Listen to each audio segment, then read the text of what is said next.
오늘 하나님께서 우리에게 주시는 말씀은 호세아서 10장 12절 말씀입니다. 구약 성경 호세아 10장 12절 말씀입니다.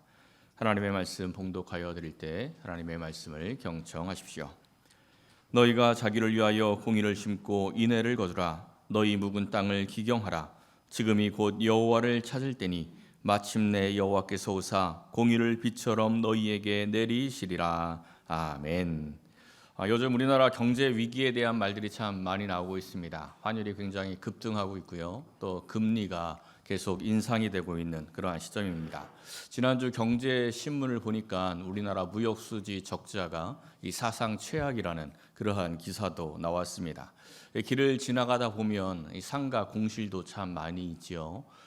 이 상가들이 망해서 나가면 또 새로운 자영업자들이 생겨야 하는데 경기가 어려우니까 새로 들어오는 사람은 없고 계속 공실들이 생기는 그러한 시기가 되었습니다. 요즘 상황을 보면서 몇 해 전에 개봉을 했던 영화 국가 부도의 날이라는 영화가 좀 생각이 났습니다. 예전 97년 말에 있었던 이 IMF 그가 우리나라에 왔던 그 사건을 다루었던 그러한 영화입니다. 우리나라는 이 IMF가 오기 전에 94년도에 GDP가 1만 달러를 돌파했습니다. 이 나라가 굉장히 잘 되고 있는 시점이었죠. 그리고 96년도에는 OECD에 가입을 했습니다. 누가 봐도 성장하는 국가이고 누가 봐도 선진국으로 가고 있는 그러한 나라였습니다. 그런데 97년도에 이 IMF가 터지면서 나라가 휘청거리고 폭삭 주저앉는 그러한 일을 경험하게 되었습니다. 이 성장이 진짜 성장이라기보다는 사실은 외국 자본의 이 과잉 투자로 인해서 그 외국 자본이 빠져나가자마자 그냥 주저앉고 만 것입니다. 요즘 이 싱크홀 사고가 종종 있지요. 이 싱크홀 사고가 왜 생깁니까? 지하수라든지 아니면 기타 요인으로 인해서 이 겉으로 보이는 흙 아래에 있는 흙들이 다 유실되었기 때문에 생기는 그런 사고입니다. 겉으로 보기에는 멀쩡하게 도로가 있는데 그 안에 있는 흙은 사라져 버리니까 어떤 힘이 딱 가해지는 순간에 일순간에 그냥 무너져 내리는 게 싱크홀입니다.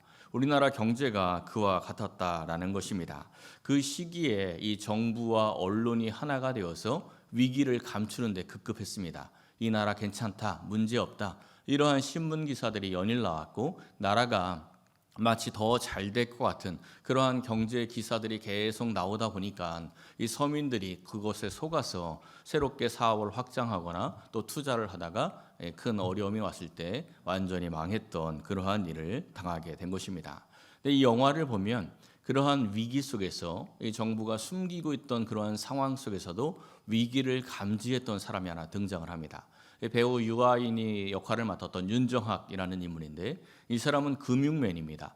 이 금융맨이다 보니까 이 경제의 흐름을 좀 알았겠죠. 그러니 나라의 위기를 파악을 하고는 회사에 사표를 내고 나옵니다. 그리고 투자자들을 모집을 하죠. 그리고 IMF가 터지기 전에 달러들을 잔뜩 사들입니다.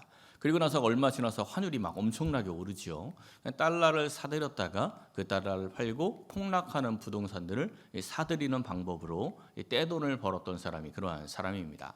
똑같은 위기를 만났는데 어떠한 사람은 완전히 망하게 되고 어떠한 사람은 떼돈을 벌고 부자가 되는 그러한 일들이 영화 속에 나타납니다. 그래서 위기를 다른 말로 위험한 기회다 이렇게 말하는 사람들도 있습니다. 분명히 위험하기는 하지만 어떠한 사람에게는 기회가 될 수도 있다라는 말입니다. 우리가 하반기를 시작하면서 아모스서와 호세아서를 계속 함께 나누고 있는데 이제 거의 마무리할 때가 되었습니다. 이 아모스 호세아 시대는 우리나라 IMF 때와 아주 비슷합니다. 겉으로 보기에는 경제적으로 굉장히 호황이 되어 있고 국방에도 아무런 문제가 없었습니다. 이런 문제가 없는 시대다 보니까 참된 선지자가 나와서 회개하고 하나님께 돌아오라고 지금은 위기라고 이제 심판당할 것이라고 아무리 선포해봐야 그 말씀이 들리지가 않는 겁니다. 오히려 거짓 선지자들이 나와서 우리가 하나님의 축복을 받아서 이렇게 잘 살고 있다고 이제 하나님이 더 축복을 해줘서 우리는 더 부자가 될 것이다 이런 말만 귀에 쏙쏙 들어오고 잘 들리는 거죠. 그러다가 회개의 기회를 놓치고 완전히 멸망하고 말았습니다. 그것이 북이스라엘의 역사입니다. 지금 이 시대 우리나라의 경제 상황은 누구나 다 알고 있습니다. 옛날처럼 숨길 수 있는 상황도 아니고 다 드러나죠. 그래서 조금만 관심이 있는 사람이라면 경제 위기를 다 보고 대비하고 준비할 수가 있습니다. 그러면 지금 이 나라의 영적 상황은 어떠할까요? 조금 더 범위를 좁혀서 한국 교회의 영적 상황은 어떻습니까? 더 범위를 좁혀서 우리 위랄교회의 영적 상황은 어떻습니까? 우리의 가정의 영적 상황은 어떻고 내 자신의 영적 상황은 어떻습니까? 이 자신의 영적 상황을 지금 보고 있고 또 찾고 있고 발견하고 있는지 스스로를 돌아보아야 합니다. 이 나라의 위기 가운데 경제적 위기를 먼저 감지했던 사람이 망하는 길을 피하고 도리어 부자가 되었던 것처럼 영적 위기를 먼저 감지하고 하나님께로 피하는 사람이 하나님의 축복 안으로 들어와서 살 수가 있습니다. 오늘 본문은 지금이 곧 여호와를 찾을 때다라고 말씀하고 있습니다. 호세아서 6장에서 여호와께 돌아가자 이러한 말씀을 우리가 함께 말씀을 나눈 바 있는데 오늘 이 말씀 가운데는 이 지금이 바로 이 영적 위기를 감지하고 하나님께 돌아와야 할 바로 그때라고 강조하고 있습니다. 사랑하는 성도 여러분, 오늘 이 말씀을 상고하면서 여호와께 돌아와서 영적 위기의 시대에도 하나님의 풍성하신 축복 안에 거하시기를 예수님의 이름으로 간절히 축원합니다. 첫째는 두 마음을 품지 말아야 합니다. 오늘 본문이 시작되는 10장 1절에 보면 이스라엘은 열매 맺는 무성한 포도나무다 이런 말씀으로 시작을 합니다. 열매 맺는 무성한 포도나무, 이것은 하나님께 축복을 받고 있는 그러한 이스라엘을 이 상징적으로 말씀할 때 열매 맺는 무성한 포도나무 이렇게 표현을 합니다. 지금 이스라엘이 잘 되고 있다는 거예요. 그러니까 이스라엘이 하나님의 복을 받아서 경제적으로도 풍성했고 국방에도 문제가 없었습니다. 여러 가지로 아무런 문제가 없는, 겉으로 보기에는 아무런 문제가 없는 그런 상황이었습니다. 이 상황 속에 이 사람들이 열매가 많을수록 재단을 많게 하고 또 땅이 번영할수록 주상을 아름답게 했다 이렇게 말씀을 해요. 이 주상이라고 번역된 단어가 마체바인데 이 단어는 바알 신상을 뜻하기도 하지만 그냥 이 제단 앞에 있는 어떤 종교적인 기념비를 뜻하는 단어가 마체바라는 단어입니다. 야곱이 창세기 28장에 보면 밧단 아람으로 도망치다가 베델에서 돌베개 베고 자다가 하나님을 만나죠. 그리고 이 돌베개를 기둥으로 삼고 거기에 기름을 부어서 하나님께 서원을 합니다. 그때 그 기둥, 그 돌기둥, 그게 바로 마체바예요. 그러니까 하나님 앞에서 세울 수 있는 그러한 기둥이 마체바라는 기둥입니다. 이 주상이에요. 그러니까 이스라엘이 번영할수록 제단을 많게 했다, 또 주상을 아름답게 했다. 이 말을 요즘 우리말로 좀 표현을 하자면 이스라엘이 이 나라가 잘 될수록 교회 개척도 많이 하고 성전도 아주 아름답게 꾸몄다. 이런 표현이라고 볼 수 있습니다. 좋은 얘기입니까? 나쁜 얘기입니까? 좋은 얘기죠. 충분히 좋은 얘기입니다. 이 나라가 잘 되니까 경제적으로 풍성해지니까 성전도 새롭게 많이 짓고 교회도 개척도 많이 하고 또 아름다운 기념비들도 많이 세우는구나. 잘 되고 있구나. 충분히 이렇게 생각할 수 있습니다. 그런데 다음 절을 보면 좋은 얘기가 안 나와요. 그들이 두 마음을 품었으니 이제 벌을 받을 것이라. 그들이 두 마음을 품었기 때문에 이제 벌 받는다는 겁니다. 교회도 많이 개척하고 교회도 아름답게 꾸몄는데 두 마음을 가지고 있다는 거예요. 그게 하나님을 향한 마음으로 그렇게 한 것이 아니라 또 다른 마음을 품고 그렇게 하고 있다는 겁니다. 그래서 하나님이 제단도 깨트리고 주상도 다 헐어버리겠다 이렇게 말씀하고 있습니다. 이 선지서에서 계속 반복되는 말씀이 뭐예요? 이 선지서에서 나오는 말씀을 아주 간략하게 요약하면 하나님 대신 바알 섬기지 마라. 이게 구약 성경에서 계속 반복해서 나오는 말씀이에요. 하나님을 섬긴다고 하지만 실상은 하나님이 아니라 바알을 섬기고 있으니까 너 그렇게 하지 말아라. 이게 구약에서 계속 반복되어서 강조하는 말씀입니다. 왜 반복해서 계속 강조하고 있을까요? 그렇게 하니까 자꾸 이 아이들 가운데 공부하라라는 잔소리를 많이 듣는 애들은 공부하는 애일까요? 안 하는 애일까요? 당연히 공부 안 하는 애죠. 공부 안 하니까 공부하라는 소리를 자꾸 듣는 거예요. 그러니까 구약 시대부터 이스라엘 백성들이 계속 하나님을 섬긴다 하면서 계속 바알을 섬기니까 계속 반복해서 그 말씀을 주시는 겁니다. 지금 이 시대도 마찬가지죠. 지금도 하나님을 섬긴다 하면서 바알, 풍요의 신을 섬기는 사람들이 너무나 많이 있습니다. 영적인 축복에는 관심이 없고 물질적인 축복에만 관심이 있는 겁니다. 이 세계 모든 교회들 가운데 특별히 우리나라 교회, 이 한국 교회가 유대인들을 참 사랑하고 존경합니다. 왜 이렇게 유대인을 사랑하고 존경할까요? 유대인을 통해서 하나님을 알게 되어서 사랑하고 존경합니까? 그렇지 않습니다. 냉정하게 말하면 유대인이 부자라 좋아합니다. 얼마나 좋아하는지 교회에서 집회하는 현장에 미국 성조기와 이스라엘 국기를 흔들면서 집회를 합니다. 참 웃긴 거죠. 사실은 굉장히 이상한 모습입니다. 유대인들이 지금 이 세계의 경제를 다 주무르고 있습니다. 우리가 들어본 외국 기업들이 거의 유대인들 소유입니다. AP통신, 로이터 통신 들어보셨죠? 이런 통신들을 비롯해 4대 통신사가 다 유대인들 소유입니다. 또 이 LA 타임즈, 뉴욕 타임즈, 월스트리트 저널 이런 다 유대인 겁니다. 유대인들이 다 장악하고 있어요. BBC 방송, CNN 방송, NBC 방송 이 언론들도 다 유대인 소유입니다. 유대인들이 장악하고 있어요. 문화를 상징하고 있는 이 헐리우드 영화사들 7대 메이저 영화사가 전부 유대인 소유입니다. 그나마 월트 디즈니가 미국 거였는데 그것도 한 10여 년 전에 유대인에게 넘어갔습니다. 다 유대인 거예요. 언론과 문화, 경제 전부 유대인들이 장악하고 있습니다. 그래서 예전에 교회에서 자주 듣던 말씀이 유대인들이 하나님을 잘 섬겨서 잘 믿어서 축복받은 걸 봐라. 그러니까 우리도 유대인들처럼 잘 믿어서 축복받자. 이런 말들 참 많이 했습니다. 그러면 아멘하고 좋아하죠. 왜 좋아합니까? 유대인들의 교육 방식을 배우자. 이 말은 말이 됩니다. 그건 괜찮아요. 근데 유대인의 신앙을 본받자. 이건 말이 안 되는 겁니다. 왜 그렇습니까? 유대인들은 예수님 안 믿어요. 우리와는 전혀 다른 사람들입니다. 유대인들은 예수님을 구조로 믿지 않는 사람들인데 그 사람들이 부자니까 그들의 신앙을 본받아서 우리를 축복받자. 이거는 하나님을 믿는 게 아니라 돈을 믿는 거죠. 하나님과 전혀 관계없는 모습입니다. 통일교 문선명 집안 얼마나 부자입니까? 신천지 이만희가 지금 얼마나 부자입니까? 야, 통일교 문선명 이 신천지 이만희 부자 됐으니까 우리도 그들의 신앙을 본받자. 이 말하고 다를 게 하나도 없는 말입니다. 그런데도 그걸 그렇게 좋아하는 것이요. 왜 그렇습니까? 교회나 성도나 두 마음을 품고 있는 겁니다. 하나님을 믿는다 하지만 실상 그 마음은 풍요의 신 바알에게 가 있는 거예요. 돈에게 가 있는 것이요. 그러니까 하나님의 나라가 열매로 나오지 않는 겁니다. 마음 안에 하나님이 있고 말씀이 있고 하나님 나라를 품고 있어야 하는데 하나님 나라를 품고 있는 게 아니라 세상을 품고 있으니까 세상 열매만 맺히는 거죠. 하나님의 나라가 열매로 나오지 않는 겁니다. 뻐꾸기 탕난 이야기 잘 아시죠? 뻐꾸기는 자기 둥지가 없어요. 그러니까 자기 알을 남의 새 둥지에다 놨습니다. 그것도 이제 작은 새 둥지에다 놨는데 제일 많이 낳는 곳이 뱁새래요.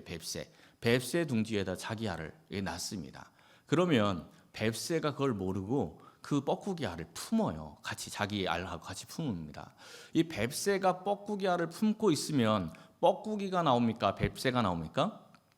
당연히 뻐꾸기가 나오죠. 여기서 헷갈려 하시는 분이 있으면 안 돼요. 뱁새가 뻐꾸기 알 품고 있으면 당연히 뻐꾸기가 나와요. 뱁새가 품고 있어도 그 알은 뻐꾸기니까 뻐꾸기가 나올 수밖에 없는 겁니다.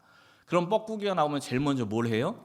주변에 있는 뱁새 알들을 다 이게 본능적으로 다 이렇게 쳐내요. 그래서 둥지 바깥으로 다 떨어뜨립니다. 지보다 먼저 부화한 뱁새 새끼가 있으면 쪼아서 죽이거나 둥지 밖으로 떨어뜨려서 죽여요. 그리고 누구만 남죠? 지 혼자 남는 거예요. 지 혼자 남으면 뱁새 어미가 그걸 모르고 이 뻐꾸기를 열심히 뻐꾸기를 해서 헌신합니다. 자기 새끼를 죽이는 원수인데 그 원수를 위해서 아주 헌신을 많이 해요. 이 사진 한번 보세요. 이 큰 놈이 뻐꾸기예요. 큰 놈이 뻐꾸기 새끼입니다. 이 큰 뻐꾸기 새끼를 이 작은 뱁새가 먹여 살리려면 얼마나 힘들겠어요. 그죠? 이 뱁새가 만약에 사람의 지혜를 얻어서 출생의 비밀을 알게 되었다면 야, 이보다 더 막장 드라마가 어디 있습니까? 자기 원수를, 자기 새끼를 죽인 그 원수를 위해서 헌신하고 살았다. 이걸 알았다면 이보다 정말 억울하고 분통하고 속 터지는 일이 어디 있겠습니까? 그런데 우리 성도들이 영적으로 이런 억울하고 원통하고 분통한 일을 스스로 할 때가 너무나 많다는 겁니다. 하나님을 믿는 성도라면 하나님을 품고 있어야 되는데 세상을 품고 있으니까 이 세상에만 마음이 가 있으니까 열심히 헌신하고 봉사하고 열심히 이 땅을 위해서 살아가는데 전부 다 세상을 위한 것들입니다. 하나님 나라를 위한 것들이 아무것도 없는 거죠. 그러면 그 마음이 어떻게 돼요? 뻐꾸기 새끼처럼 내 안에 있는 세상을 품은 마음들이 슬슬 커져가지고 내 안에 있는 하나님 나라를 향한 열정과 사랑, 그리고 예수님을 향한 그 마음들을 다 몰아냅니다. 하나씩 떨어뜨려내는 거예요. 그러다 보면 결국 교회는 다니고 신앙은 있다 하는데 그 마음 안에 뻐꾸기만 남아있는 겁니다. 세상만 남아있는 거예요. 하나님 나라도 없고 예수님도 없습니다. 마음 안에 천국이 있을 리가 없는 거죠. 그런 헛된 신앙생활을 하게 된다라는 겁니다. 골로새서 2장 23절에 이런 말씀이 있어요. 자의적 숭배를 하는 사람들, 이 자의적 숭배에는 조금도 유익이 없다. 자의적 숭배를 하는 사람은 몸을 괴롭게 한대요. 지혜 있는 모양도 있는데 조금도 유익이 없는 그러한 신앙이라고 하는 겁니다. 자의적 숭배가 헬라어로 이렇게 써 있습니다. 에델로 드레스케이아, 두 개의 단어가 합성된 단어예요. 델로, 바라다, 원하다. 드레스케이아는 종교. 그러니까 이 스스로 만든 종교, 자의적 숭배의 뜻이 뭐예요? 내가 원하는 종교, 내가 바라는 종교. 내가 왜 원하죠? 세상의 것들을 얻기 위해서 내가 원해서 만든 종교. 그게 자의적 숭배입니다. 이 세상 종교들이 다 그런 거죠. 근데 하나님을 믿는다 하는 우리도 자의적 숭배로 내가 원하는 것들을 얻기 위해서 하나님을 섬기는 그러한 신앙을 가지면 그러한 신앙은 조금도 유익함이 없다는 겁니다. 하나님 나라가 이 안에 맺혀지질 않으니까. 내 생각과 내 뜻, 그리고 내가 원하는 것에 마음을 두는 것이 아니라 하나님의 뜻, 그리고 하나님의 말씀에 마음을 둘 때 우리는 하나님을 찾고 만날 수가 있습니다. 하나님의 나라가 내 마음 안에 열매로 맺혀지는 겁니다. 사랑하는 성도 여러분, 내가 품고 있는 마음이 혹시 두 마음은 아닌지 점검하고 이제 하나님께 집중하고 하나님의 은혜와 축복 안으로 들어오시기를 예수님의 이름으로 간절히 축원합니다. 두 번째는 공의를 심고 인애를 거두어야 합니다. 신학적으로 하나님의 속성을 세 가지로 이야기를 합니다. 하나님의 속성은 아주 무궁무진하죠. 근데 크게 세 가지로 이야기를 하는데 거룩, 공의, 인애, 이 세 가지입니다. 인애, 이 헤세드, 긍휼이라고 번역이 되기도 하죠. 거룩과 공의와 인애가 하나님의 속성 세 가지인데 이 속성 세 가지는 하나님께서 우리에게 원하는 그러한 세 가지이기도 합니다. 레위기에 보면 이런 말씀이 나오죠. 내가 거룩하니 너희도 거룩할지어다. 이 말씀 앞에 하시는 말씀이 뭐예요? 애굽 땅에서 인도해낸 내 여호와. 이 다른 말로 하면 내가 너희를 구원한 하나님이야. 왜 구원했는지 아니? 내가 거룩하니까 너희도 거룩하게 살라고 구원했어. 이런 말씀입니다. 구원하신 목적이 거룩이죠. 창세기 18장에 믿음의 조상 아브라함을 택하신 목적은 뭐라고 나옵니까? 의와 공도를 행하게 하려고. 그러니까 공의를 행하게 하려고 우리를 선택했다라는 것입니다. 우리가 지금 계속 나누고 있는 호세아서에서는 나는 인애를 원한다 이렇게 말씀하죠. 이 세 가지가 바로 하나님께서 우리에게 원하시는 이 세 가지라는 겁니다. 이 성도의 삶은 항상 이 삶 가운데 거룩과 공의와 인애가 계속 나와야 되는 거예요. 근데 이 한국 교회는 거룩과 인애에 대해서는 굉장히 많이 강조를 했습니다. 거룩과 인애에 대해서는 많이 이야기를 해서 잘 알아요. 한국 교회에서 제일 약한 게 뭐냐면 바로 이 공의의 부분입니다. 공의의 개념이 굉장히 약해요. 이 분쟁이 있는 교회들을 이렇게 보면 교회 안에서 막 해결이 안 되면 어쩔 수 없이 세상 법정으로까지 끌고 나갑니다. 세상 법정에서 이제 판결이 나겠죠. 그럼 이 판결이 나면 해결이 됩니까? 세상 법정에서 판결이 나고도 해결이 안 되는 경우가 굉장히 많이 있습니다. 왜 그런지 아세요? 패소한 측에서 하나님의 법이 세상의 법보다 위에 있다 이러면서 그 판결을 따라가지 않기 때문입니다. 요 몇 년 사이에 불법 중축이라든지 학력 위조라든지 세습이라든지 이러한 여러 가지 문제들 때문에 공의를 깨트려서 교회가 갈라지고 교회 안에서 해결이 안 돼서 세상 법정까지 간 사례가 참 많습니다. 그리고 판결들이 났는데 어떤 판결들이 났냐면 그동안 결정했던 모든 것 다 무효고 교회에서 가지고 있는 그 모든 권한 내려놓고 떠나라 이렇게 판결이 났습니다. 그런데 아무도 안 따라요. 아무도 따라가지 않습니다. 세상에서는 세상 판결 딱 나면 끝나요. 그대로 따라가고 끝나거든요. 근데 교회는 세상에서 판결이 나도 안 따라가요. 하나님의 법이 세상보다 있다, 위에 있다 이러면서 말을 안 듣습니다. 그 말은 맞는 말이죠. 하나님의 법이 세상의 법보다 분명히 위에 있습니다. 그런데 왜 위에 있습니까? 하나님의 법이 세상의 법보다 훨씬 엄격하기 때문에 그 위에 있는 겁니다. 세상에서는 사기를 쳐도 걸리지만 않으면 무죄지만 하나님의 법은 유죄예요. 예수님의 말씀을 한번 보십시오. 너희의 의가 서기관과 바리새인보다 더 낫지 못하면, 세상보다 더 낫지 못하면 결코 천국에 들어가지 못한다. 세상에서는 살인하면 심판을 받지만 하나님의 법은 형제에게 노하거나 무시하거나 욕하기만 해도 심판받을 것이다. 하나님의 법이 더 위에 있는 겁니다. 인간이 정한 그 약한 수준의 공의도 지키지 못하면서 어떻게 교회에서 하나님의 말씀을 전하고 하나님의 공의를 말씀할 수 있겠습니까? 부끄러운 일이죠. 성도는 성도의 삶 가운데 반드시 공의가 있어야 합니다. 세상의 수준보다 더 높은 공의가 삶 가운데 나타나야 한다라는 겁니다. 오늘 이 말씀을 한번 보세요. 공의를 심고 인애를 거두라. 반드시 공의를 심어야 할 것을 말씀합니다. 근데 이 말씀이 굉장히 중요한 말씀이에요. 이 말씀을 잘 보면 사실 논리적인 모순이 조금 있습니다. 우리 지난번에 이 7, 8, 9장 나눌 때 8장에 있는 말씀 기억나십니까? 이스라엘이 바람을 심고 광풍을 거뒀다. 이런 말씀이 나왔지요. 이 말씀을 하면서 콩 심은 데 콩 나고 팥 심은 데 팥 나는 게 이 창지의 원리다. 영을 위해서 심어야 한다. 이런 말씀을 우리가 함께 나누지 않았습니까? 그러니까 콩 심은 데 콩이 나고 팥 심은 데 팥이 나야 됩니다. 근데 여기서 이 말씀에서는 공의를 심었는데 뭘 거두래요? 인애를 거둔다. 공의를 심으면 원래 뭘 거둬야 되죠? 공의를 거둬야 하는 게 맞지요. 공의는 죄에 대한 심판이 필연적입니다.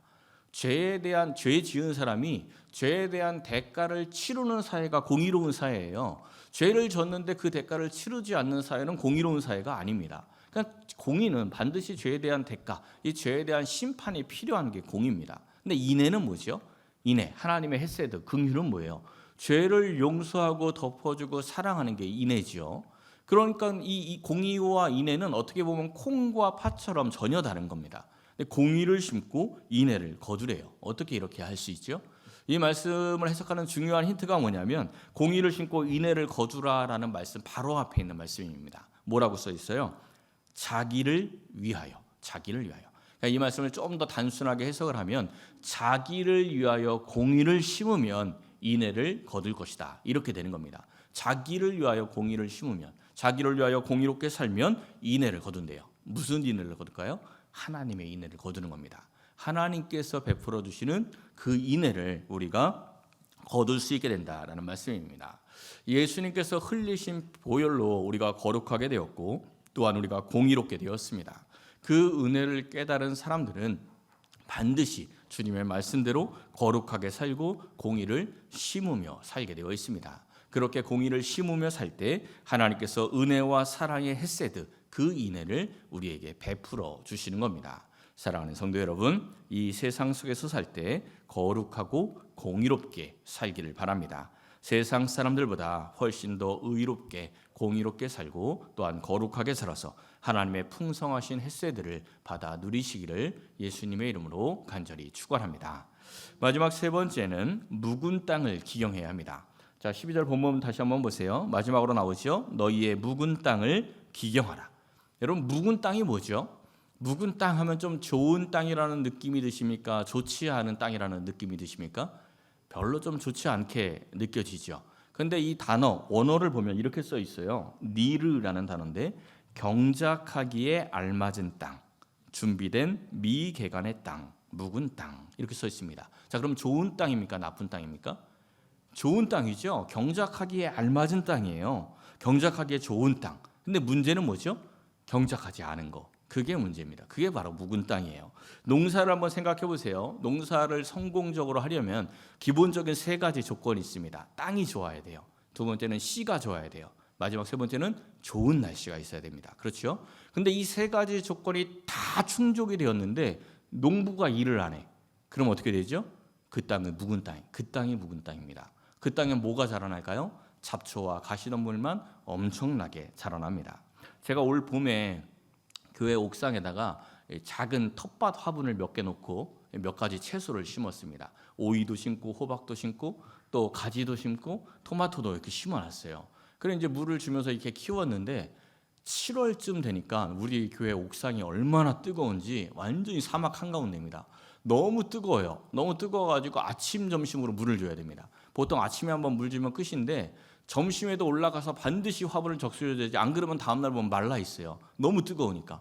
열심히 물을 주면서 키웠습니다. 그리고 8월 초쯤 되어서 이제 오이하고 호박이 결실을 다 맺어서 그걸 다 땄어요. 얘는 이제 필요가 없는 애들이죠. 필요가 없는 애들이니까 오이하고 호박하고는 더 이상 물을 안 줬습니다. 한 2, 3일 안 주니까 얘네들 다 말라 죽었어요. 그리고 내비뒀는데 며칠이 지나지 않아서 잡초가 쓱 올라오더라고요. 잡초가 올라와도 워낙 옥상이 뜨거우니까 얘네들은 다 말라 죽겠지 하고 내버려뒀거든요. 어떻게 됐는지 아십니까? 정글이 됐습니다. 그 작은 텃밭이 이 잡초가 완전히 정글이 돼버렸어요. 그래서 이제 좀 뽑아가지고 말라 죽으라고 다 뽑아놨는데 며칠 있다 보면 또 정글이 돼 있습니다. 얘네들은 아예 물을 안 주거든요. 물을 지금 내가 한 달을 넘게 안 줬는데 아직도 정글이 되어 있습니다. 그냥 잡초는 그래요. 잡초는 그 땅이 얼마나 좋은 땅입니까? 제가 채소 키우려고 거름도 주고 좋은 땅으로 만들어 놓으니까 거기에 잡초도 아주 잘 자랍니다. 이 결실은 관리를 잘해야 결실을 맺는데 잡초는 관리 안 해도 엄청나게 그냥 성장을 합니다. 그리고 이 결실을 맺는 채소까지 다 잡아먹는 게 잡초들이죠.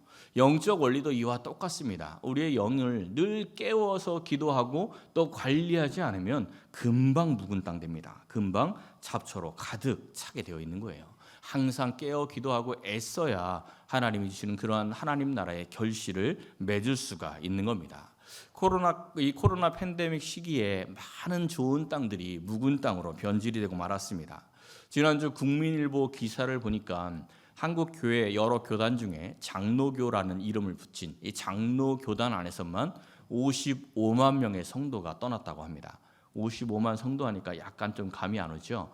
코로나 딱 2년 동안 매일같이 하루에 747명이 교회를 떠났다는 겁니다. 교회로 이야기하면 거의 800명쯤 되는 중대형 교회가 2년 동안 하루에 하나씩 무너졌다, 이런 이야기입니다. 굉장히 위기죠. 굉장한 영적 위기의 시대가 지금 이 시대입니다. 바로 지금이 하나님을 다시 찾아야 하는 때라는 겁니다. 처음에 말씀을 드렸듯이 영적 위기를 감지하고 묵은 땅을 기경하며 하나님을 찾는 사람들이 복된 사람들입니다. 먼저 위기를 감지해야 합니다. 그리고 먼저 기도해야 하나님의 축복 안으로 들어올 수가 있습니다. 묵은 땅을 기경하기 위해서는 함께 연합하여 예배하고 함께 연합하여 기도하는 것이 아주 중요합니다. 묵은 땅을 기경하라라는 말씀 바로 앞에 말씀에 이런 말씀이 나옵니다. 유다가 밭을 갈고 야곱이 흙덩이를 깨트리리라. 유다는 남유다고 야곱은 북이스라엘을 상징을 합니다. 둘이 지금 나라가 갈라져 있지요. 근데 이 두 나라가 함께 연합해야 묵은 땅을 기경할 수가 있다라는 말씀입니다. 코로나가 교회와 성도의 거리를 멀게 했지요. 또 성도와 성도의 거리도 멀게 했습니다. 그리고 결정적으로 하나님과 성도의 거리도 멀게 했습니다. 몸이 멀어지면 마음이 멀어진다, 이런 말이 있습니다. 그렇다면 반대로 몸이 가까워지면 마음도 가까워지는 겁니다. 이제 우리가 다시 회복하기 위해서는 교회와 가까워져야 합니다. 성도와 성도가 다시 가까워져야 합니다. 함께 모여 예배하고 함께 모여 기도하고 함께 하나 되는 교제를 나눌 때 영적으로 우리가 이 묵은 땅을 기경할 수가 있는 겁니다.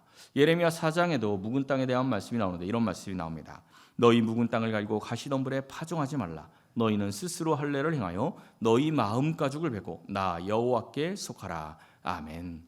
스스로 할례를 행하라, 이런 말씀이 나오는데 할례가 이 구약 시대 이 할례는 거세를 상징을 합니다. 그냥 실제 거세하는 게 아닌데 거세를 상징적으로 보여줘요. 거세하면 후손을 낳지 못하지요. 그러니까 할례를 받은 백성이 자녀를 낳으면 그 자녀는 육체의 자녀가 아니라 하나님이 주신 자녀다, 이런 상징적인 의미가 있는 겁니다. 그래서 할례 받은 백성이 하나님의 백성이 되는 거예요. 근데 이 말씀을 보니까 마음 가죽을 베래요. 마음 가죽. 그러니까 육체적으로만 할례 받은 백성 말고 영적으로 할례 받은 백성, 영적으로 이스라엘 백성이 되라는 얘기죠. 몸으로만 교회 다니는 성도 말고 정말 영적으로도 하나님의 성도가 되라라는 말씀이 바로 이러한 말씀입니다. 이 시간 예배하는 우리 성도들은 모두 좋은 땅입니다. 다 좋은 땅이에요. 그 땅에 뿌려진 말씀의 씨로 결실을 맺고 있느냐, 아니면 관리하지 않아서 잡초만 우거져 있느냐, 이 차이겠죠. 경작하기 좋은 땅, 준비된 미개간의 땅, 아까 사전에 그렇게 설명이 되어 있었죠. 경작하기 좋고 모든 것이 다 준비되어 있는데 개간이 안 되어 있는 그 땅에서 결실을 맺으려면 뭘 하면 됩니까? 개간하면 되는 거죠. 개간이 안 돼 있어 묵은 땅이니까 개간을 하면 되는 겁니다. 개간을 어떻게 하는 거죠? 개간 해보셨어요? 예전에 제가 살던 아파트에 바로 앞에 한 평 정도 되는 땅이 있어가지고 제가 거기다 농사를 지어본 적이 있거든요.